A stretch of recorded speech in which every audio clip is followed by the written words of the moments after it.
and we wanted to show you the fans of what I'm cooking up today. As you guys can go online and see on our forums, like what we are posting up or the typical meals that I would have throughout the day. Now, at first we showed you what I was doing in the off season. Now we're updating it with what I'm currently having throughout the day. Now note that all of these meals can be interchanged depending on how I look and also how I feel, and how I, along with my coach, Hani Rambod, will go back and forth and do some consulting and seeing like what's best throughout the day, in addition to what I'm training. Because sometimes certain meals such as like steak work better for me early in the day as opposed to later on in the day. All right, but as we have right here is the steak.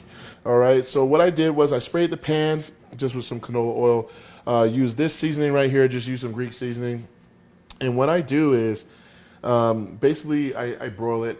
I just moved into this home and I don't have a grill yet.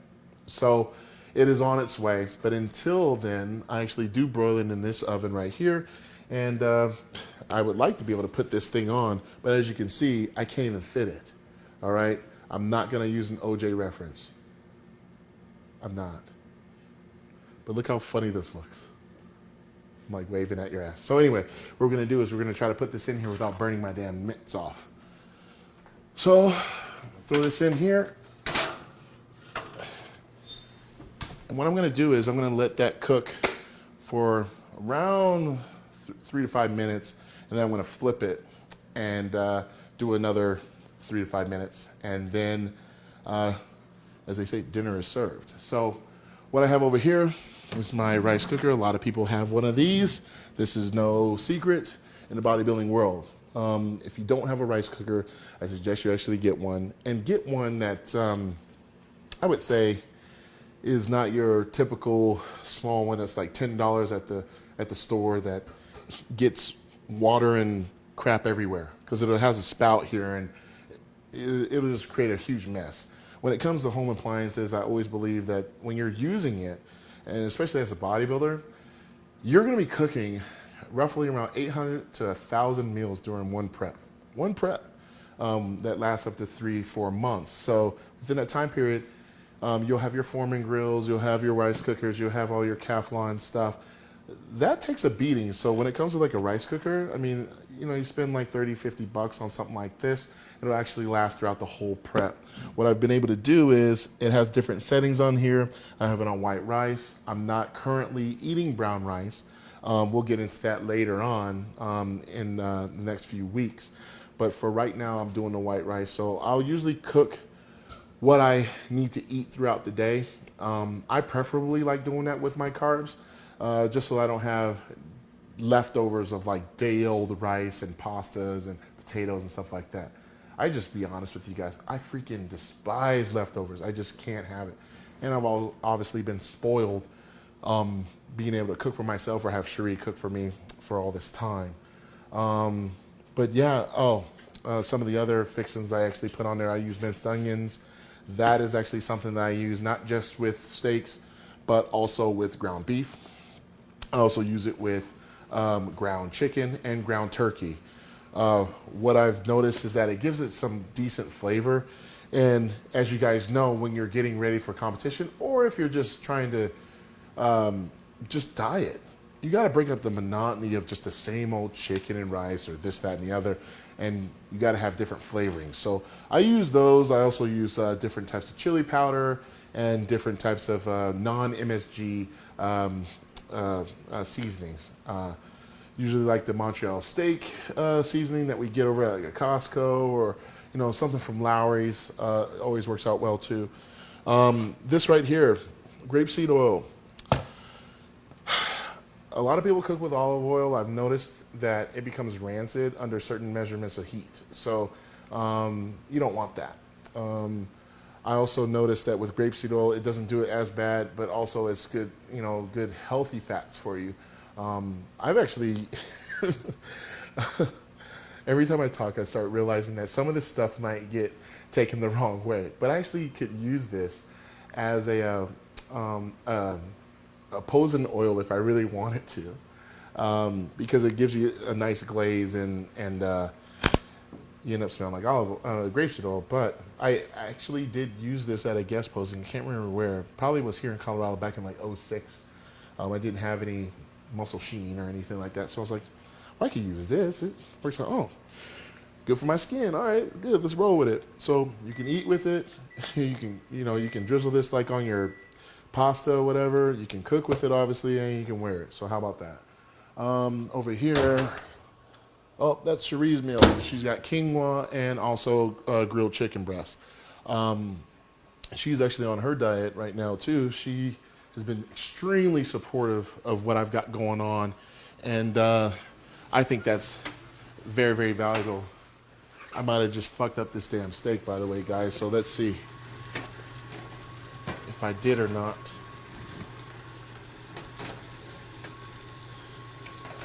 No, I think we actually did okay. I'd be one upset dude if that would have happened. But she's been, like I said before, she's been extremely supportive of my bodybuilding career. And with that said, she actually wants to get in the mood of like summer training and diet as well. And guys, when you have a significant other that's willing to do that for you, you really have to show some appreciation, because when you're competing and they're not, they're just doing this because they like it and they want to be supportive of you.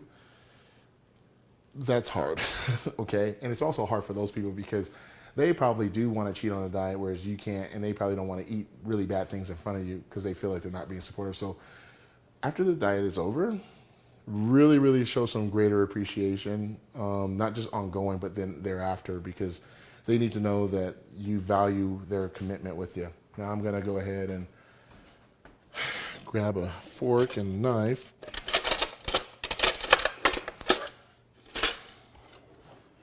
And see what this is looking like. All right, so now I can flip that over. Yep, so perfect. I did not burn it, which was fantastic. So, I can go back here.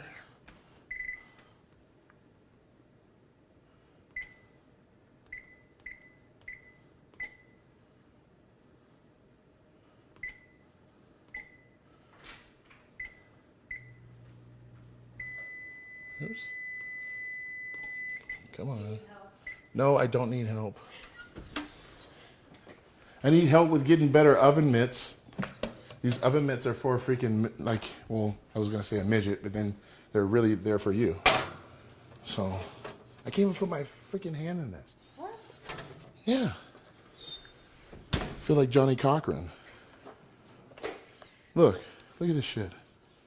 Well, we have the... No, look. It's like, the fuck is this? This is crazy. I can whip you with it, I guess. That's why you got black. Why is it black, though? I'm just playing. So anyway, I'm going to let that sit for, what, babe, another 3 to 5 minutes? It looks rare. Keep it open. Keep it open? Yeah, and then it'll just get... Oh, okay. Brown and crispy. Oh, okay. See, you guys thought that I knew all this shit. I didn't know how to really broil this stuff. She did.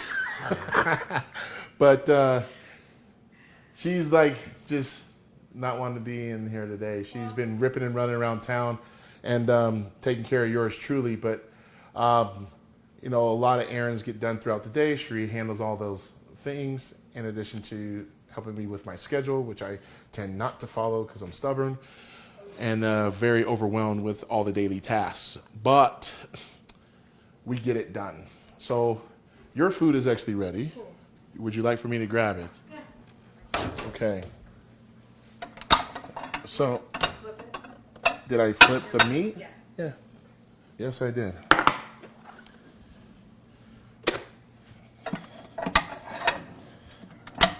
See, I need your hands. You have like those hairdresser hands. I have the hands that... Like I can't hand like hot stuff with my hands, man. Like this is like burning ass hot. Like You're okay. I'm all right. Yep.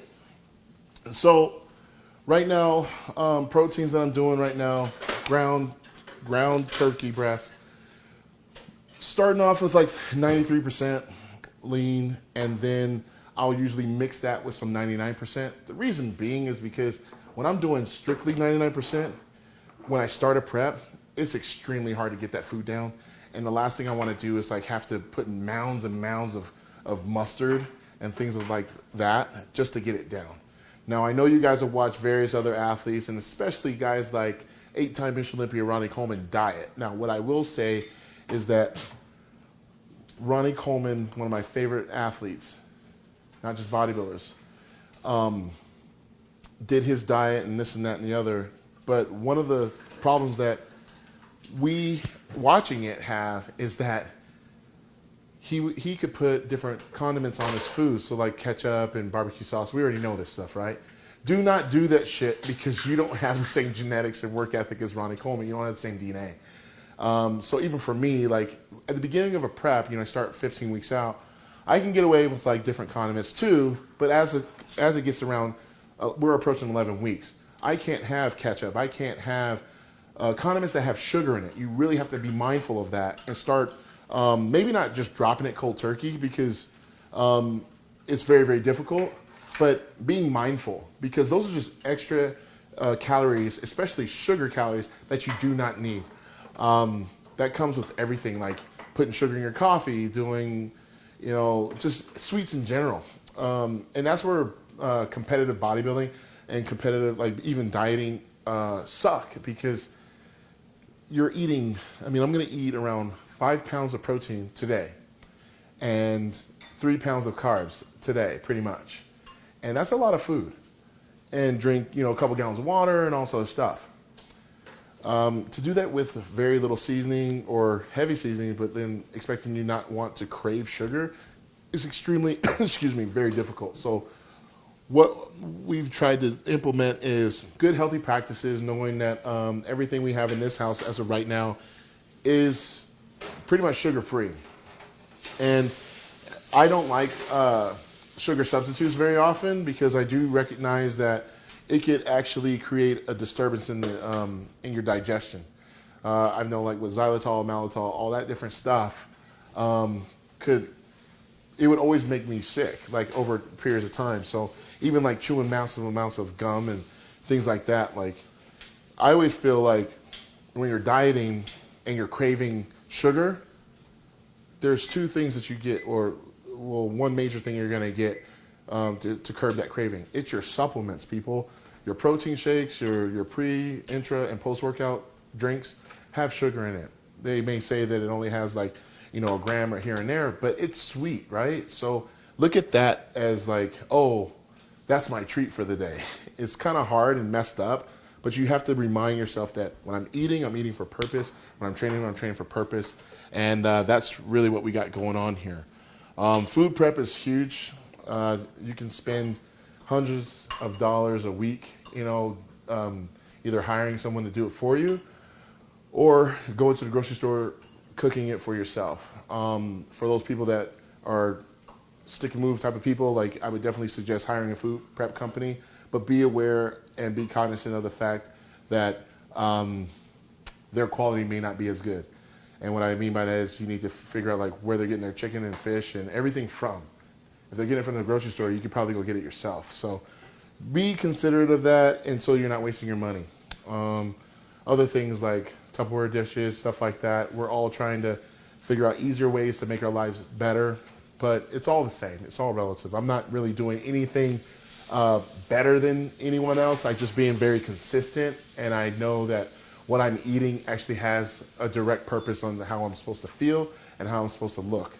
I'm doing this steak primarily because my body functions better off of red meat than probably other people do.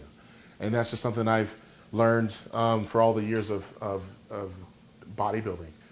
What I want to encourage you guys to do is during your off season, this is especially important for those novices getting into competitive bodybuilding, is you treat your off season to learn what combinations of proteins, carbs, fats work best for you. So then when you do decide to do a show, you already know that, well, I can't have chicken breast. Maybe I'm allergic to it, or I work better off of white fish, or why am I, when I eat salmon, I get stronger, or when I eat red potatoes as opposed to grits, I feel fatigued. I don't know what this is, but you can actually chart all these different things going on throughout 6 to 9 months out of the year. And then for those 3 to 4 months you actually train, you already have the blueprint for your own success. So I really encourage you guys to not just focus on pre-contest, but also your off season.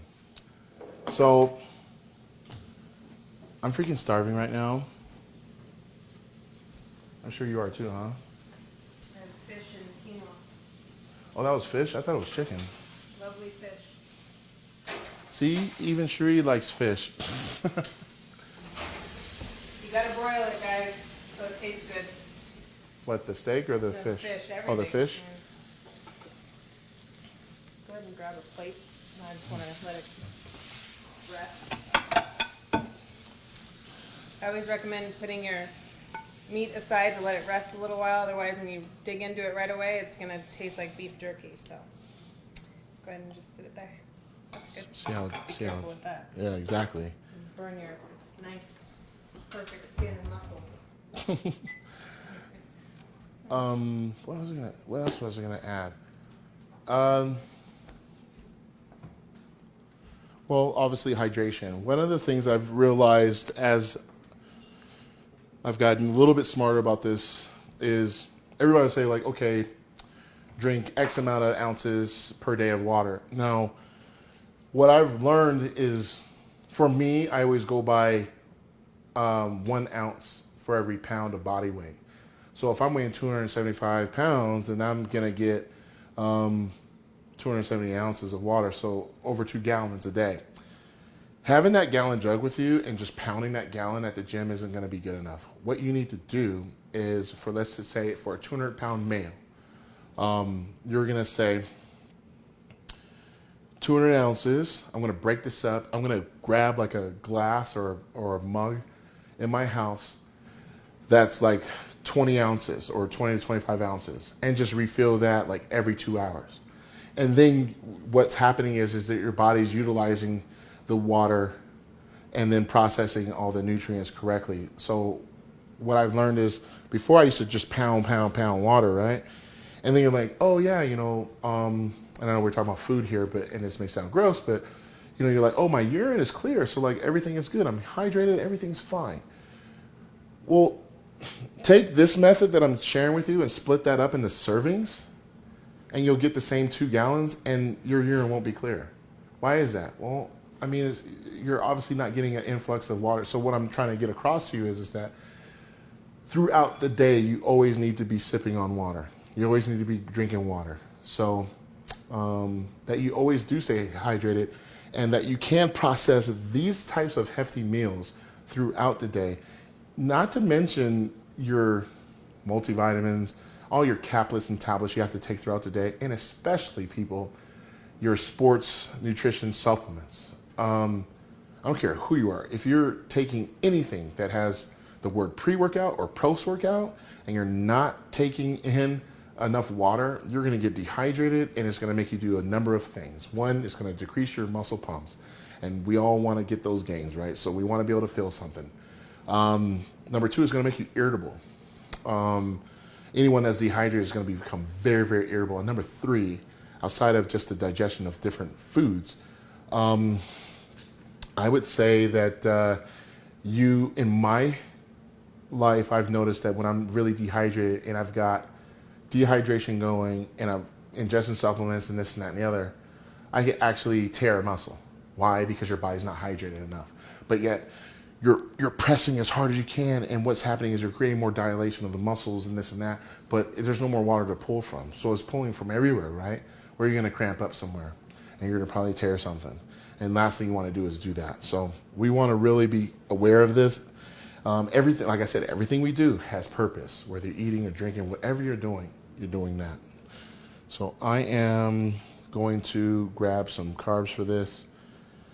And actually, no, what I'm going to do right now is I'm going to weigh this. I'm going to weigh it out. And I want to see The rice isn't ready, so I might do pasta instead.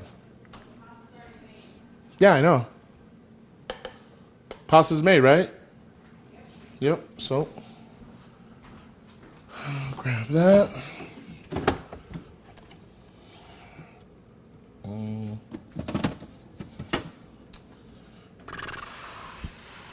Okay.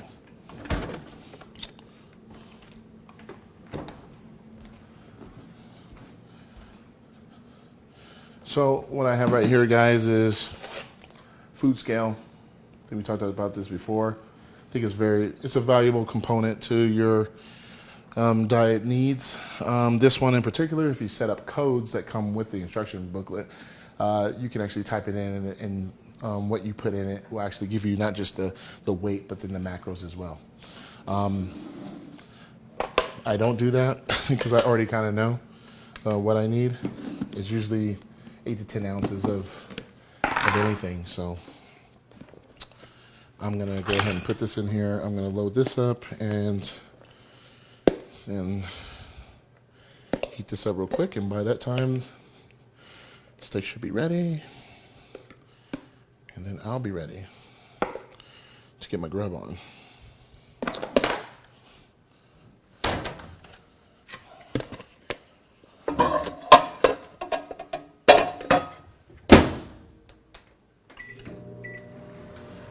I just put it for 2 minutes, but it probably doesn't need all that time. I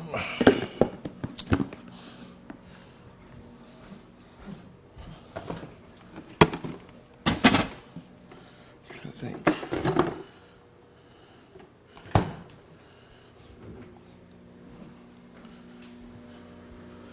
So I ended up buying this at the store the other day. It's actually not bad. It only has like 2 grams of carbs and 2 grams of sugar for a half an ounce. So if I'm just like putting just a little bit on there, that's fine. If I'm like doing all this, it's a problem. But for right now, I'm going to use it.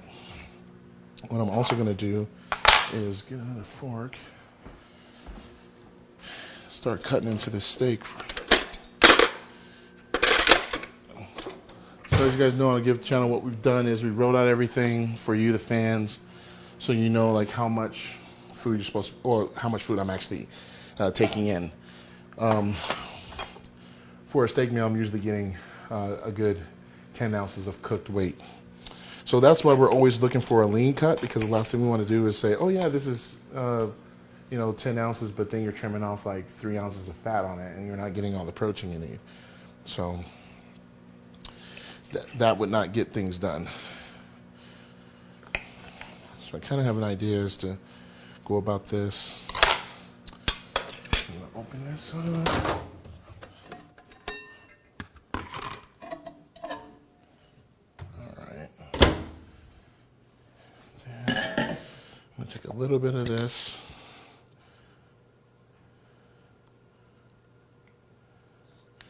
Some grapeseed oil on that.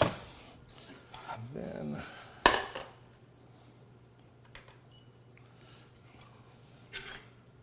now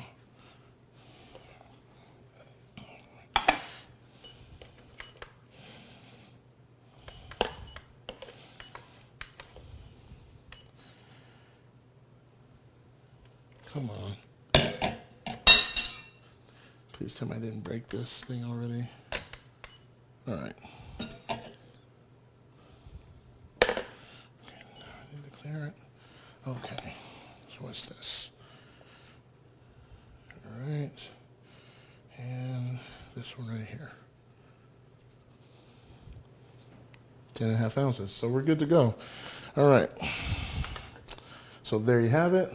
That's my meal that I'm going to have here right now. And this, I'll just save that for later. Sometimes also, guys, I may do like a meal with steak and chicken. Good combination of both. Sometimes because of the fact that to ingest like 2 to 3 steak meals a day is a lot of action with your digestive system. So sometimes you want to split that up, just because you're gradually getting into it. What I'll normally do is I'm usually shooting for a couple steak meals a day, but depending on how I'm feeling, how I'm looking, throughout the prep. I may decrease it down to 1 and then decrease it down just to half. Anytime when Hani takes my red meat away, I cry like a little bitch. So we try to keep it in as much as possible.